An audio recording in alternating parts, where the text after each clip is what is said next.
Hey everyone.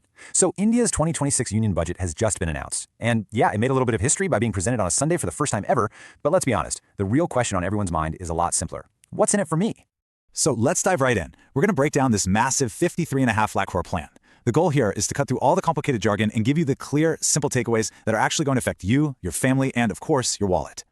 Okay, first things first, let's zoom out and take a look at the big picture. Where's all of this money coming from? And probably more important, where's it all going?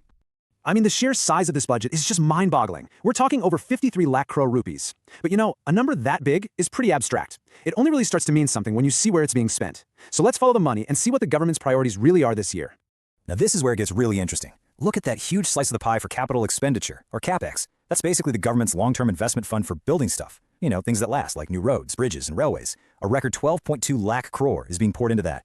At the same time, the government's tightening its own belt a bit. It's bringing the fiscal deficit, which is just the gap between what it earns and what it spends, down to 4.3%. And that sends a really strong signal of financial stability, which is exactly what international investors love to see. The whole budget is really built around what the government is calling its four pillars: the poor, women, the youth, and our farmers. You can think of these four groups as the central focus, the target for almost every major new scheme and announcement. All right, let's get to the part I'm sure you've been waiting for. Let's talk about your wallet. We're talking personal income tax. So, for the salaried middle class, what's the final verdict? Good news? Bad news?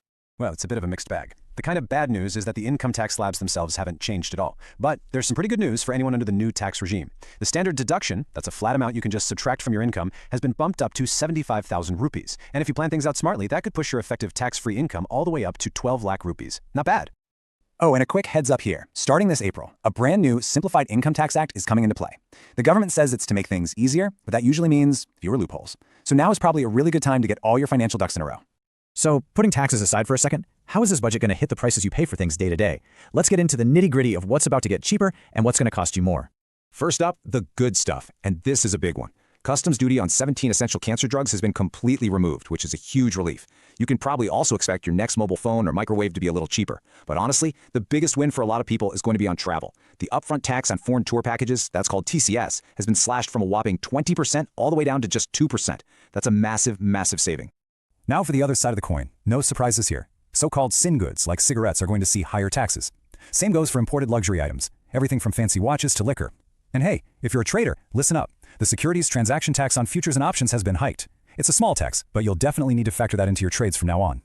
Okay, let's shift gears now. Moving away from our personal finances, let's look at how this budget is trying to literally build the India of tomorrow. There's a heavy focus on modern infrastructure and a high-tech defense force.